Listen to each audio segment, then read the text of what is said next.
Oke, next. Sekarang kita gabungkan modelnya. Jadi memang jarang ya ada case kita datanya mungkin AR doang atau MA doang. Kadang kita butuh keduanya gitu. Jadi kita butuh mengkombinasikannya, ada autoregresifnya, ada moving average-nya, sehingga kita harus nentuin dua-duanya ya. ARMA P, key gitu, P dan Q-nya gitu. Wow, ini yang susah gitu. Karena ketika sudah statusnya kayak gini, ini udah mulai agak rancu gitu ya, udah subjektif gitu ya. Contoh di sini Wira ada data ARMA 2. Lihat, ini mirip-mirip kan ya, kayak AR doang atau mirip kayak MA gitu. Dan kalau lihat ACF-PACF-nya, ini kurang clear gitu ya. Ini kurang clear gitu. Karena bisa aja dua-duanya osilasi, ini bahkan dua-duanya osilasi gitu ya. Tapi kalau kita mau lihat yang signifikan, ini bisa leg 2 sampai kedua masih signifikan. Ini yang pertama signifikan di atas 0,2, yang bawah ini juga sangat signifikan di bawah minus 0,2 gitu ya. Jadi ini bisa aja AR2 MA2 gitu. Atau AR2 MA1 gitu. Bisa aja gitu. Nah, ini yang karena biasanya kita udah bingung kalau udah kayak gini, ini memang cara klasik gitu ya, menentukannya dari ACF, dari PACF secara teori gitu. Tapi in practice-nya ujung-ujungnya kita pakai search juga gitu ya, gitu. Biar otomatis aja mana yang hasilnya lebih baik, itu yang kita pilih modelnya gitu. Karena nggak cuma sampai sana gitu. Masalah selanjutnya nanti kalau datanya non stationary ya gitu. Jadi kalau non stationary series gimana gitu. Kan katanya tadi Wira bilang yang ACF dan PACF ini hanya bisa untuk analisa kalau dia stationary gitu. Baru Wira bisa menentuin P dan Q-nya gitu.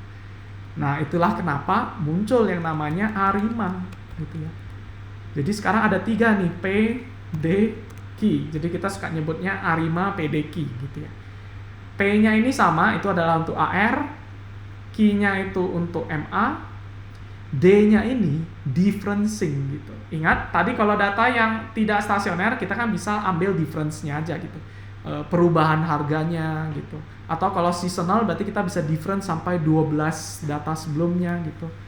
Harapannya setelah di differencing jadi stasioner, setelah stasioner baru kita P dan Q-nya gitu. Makanya sekarang model gabungannya itu namanya ARIMA gitu. AR Integrated Moving Average gitu ya. D-nya ini untuk differencing gitu. Contohnya ini Wira udah siapin. Kalau misalkan data yang tidak stasioner yang kayak gini gitu. Ini kan ada tren ya. Kalau ada tren tadi nggak stasioner gitu. Ciri-ciri yang nggak stasioner itu kalau kita lihat ACF-nya ini kayak semuanya signifikan tuh, signifikan dan turun perlahan gitu. Nah, ini ada tanda-tanda tidak stasioner gitu ya.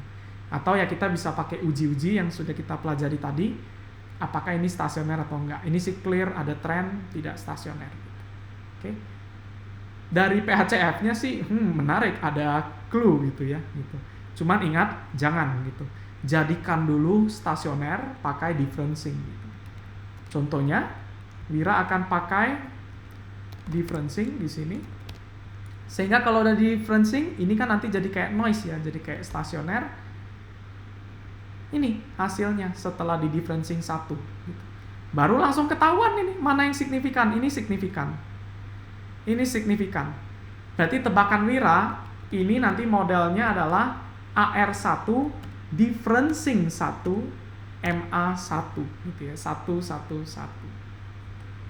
Oke. Itulah cara kita menentukan klasiknya. Memang agak kompleks karena ini udah ilmu statistik dan Wira paham teman-teman di sini banyak yang nggak punya background statistik, sehingga Wira jelasinnya to the point aja cara ngebaca analisa ini gitu ya. Cara ngebaca analisa ini. Oke, Wira rasa udah cukup untuk nentuin secara klasiknya. Kayaknya lebih enak kalau kita bisa secara otomatis ya ditentuinnya. Jadi itu yang mau kita bahas selanjutnya.